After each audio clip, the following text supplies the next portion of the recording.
Vamos con Sergio Bernstein a lo nuestro, escenario de lunes. Y ahora, en Radio Informe 3, Sergio Bernstein, el editorial.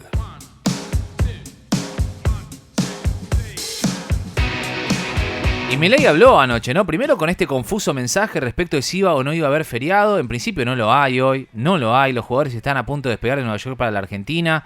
No tiene previsto la selección participar por ahora de un festejo.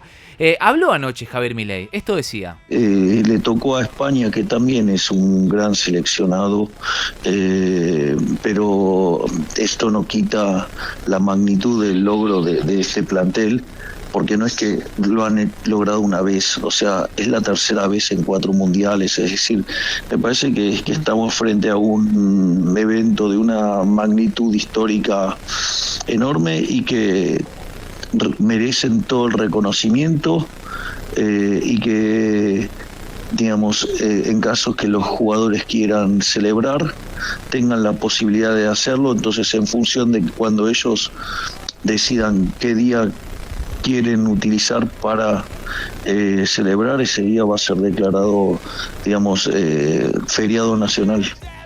Hoy no es feriado, señores, todo el mundo a trabajar, a volver a las clases, se han terminado el receso invernal en la provincia de Santa Fe. Sergio nos habla cómo después del Mundial, la elección presidencial entra en el centro de la escena. Karina Milei ya dijo que Javier va por la reelección. Sergio, este es el escenario de lunes y te escuchamos. Efectivamente, Hernán, estamos ante un escenario distinto. Hay en la política un conjunto de hipótesis que solo el tiempo va a poder despejar, sobre todo en términos de cómo va a evolucionar la economía.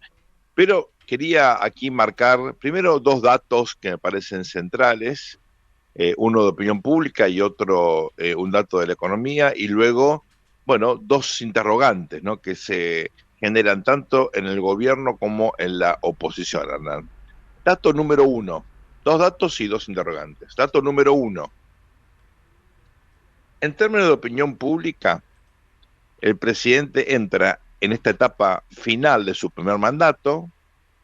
Falta un año para que el proceso electoral ya esté efectivamente definido. Entra con una imagen desgastada, 36 puntos de imagen positiva. Un gobierno que tiene una aceptación un poquitito más alta, 40%. Una sociedad que está muy, muy obsesionada por la cuestión económica, a punto tal que 2/3 de los argentinos siente que están peor que el año pasado y 60% tiene que va a estar peor el año próximo. La economía en el foco de las preocupaciones. Y último dato de la opinión pública para tener en cuenta, la marca La Libertad Avanza, la marca como partido político, que creció significativamente en las elecciones del año pasado, sufrió también una erosión como consecuencia fundamentalmente de estos datos de la economía preocupantes y, quiero marcar esto, del episodio Adorni. El daño que le generó el episodio Adorni al gobierno, al presidente y a la marca La Libertad Avanza es significativo. ¿Implica esto que no se puede recuperar? Por supuesto se puede recuperar, pero el daño hecho hasta ahora es importante. Esto explica por qué los hermanos Milei seleccionaron a Diego Santilli como jefe de gabinete, tenían otras opciones, prefirieron a un político que pertenece al PRO, que está buscando una alianza con el PRO, que busca sobre todo un acuerdo tanto en provincia como en Ciudad de Buenos Aires. Por supuesto que esto de alguna manera es disimulado por Karina Milei, que se reúne con su tropa en la ciudad, pero ya están dadas las condiciones para que uno pueda, de cara al proceso electoral 2027, afirmar que el gobierno busca una política de alianzas, con geometrías variables en función del distrito, pero con el objetivo de evitar una fragmentación del voto de centro-derecha. Primer dato para tener en cuenta.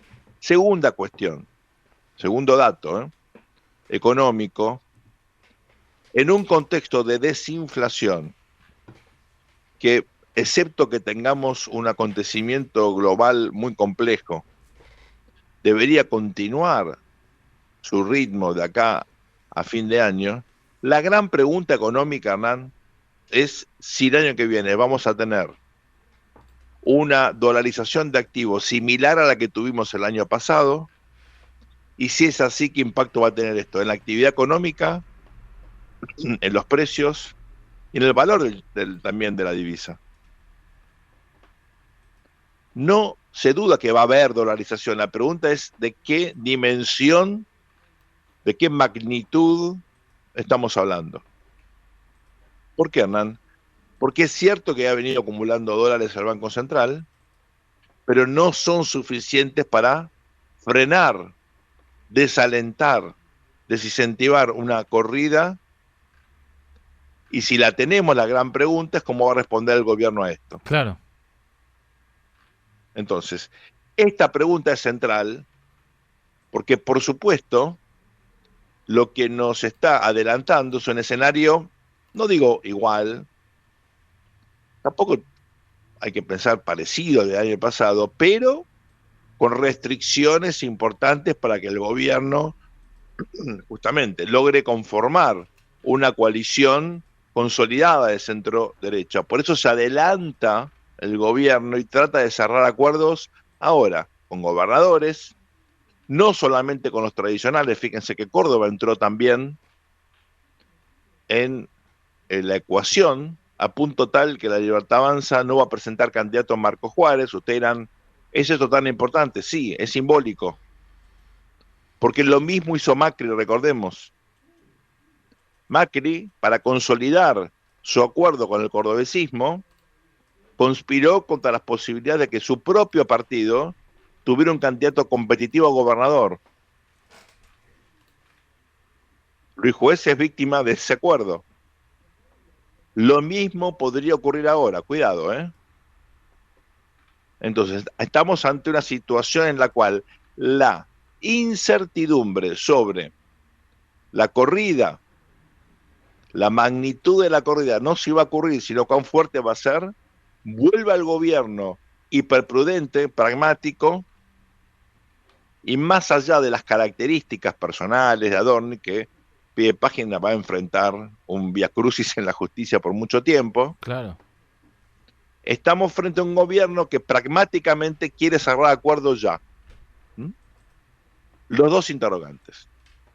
Primer interrogante, muy importante. Les contaba yo que hay que mirar la inflación global, hay que mirar el precio del petróleo. Muy importante interrogante tiene que ver con el nivel de inversión en general y inversión extranjera directa en particular. ¿Por qué? Bueno, porque escuchamos RIs importantes, inversiones en el contexto del régimen de incentivo de las grandes inversiones que hacen la diferencia. Lo hemos visto en energía, en minería. Recién escuchábamos esta información clave, ¿no? Una empresa como Pampar que va a producir urea, una inversión espectacular de 2.700 millones de dólares. Hay ya una planta Profértil, la tenía, de urea en Bahía Blanca. En rigor, esto expande la producción de Profértil y busca sustituir importaciones. Ojalá eso se logre. Urea es un subproducto, naturalmente, del petróleo, y es clave para los fertilizantes. Esto tiene que ver con la guerra en Ucrania, tiene que ver con la producción de urea. El principal productor es Rusia, con todos los problemas que tiene esa zona, con los problemas logísticos, y también la destrucción de destilerías y demás. Hay una posibilidad también de exportar urea para la Argentina. Pero claro, son todas inversiones que no hacen la diferencia en materia de empleo, sobre todo en los grandes centros urbanos. Entonces, el gran interrogante tiene que ver con esta Argentina heterogénea. Todos los analistas prevén que de acá al año que viene esta heterogeneidad se va a profundizar, Hernán.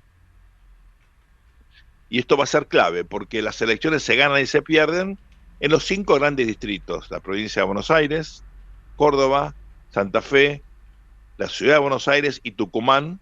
Esto en el orden demográfico, ¿no? Hay otros distritos importantes, por supuesto: Mendoza, Tucumán, Entre Ríos, las dos ciudades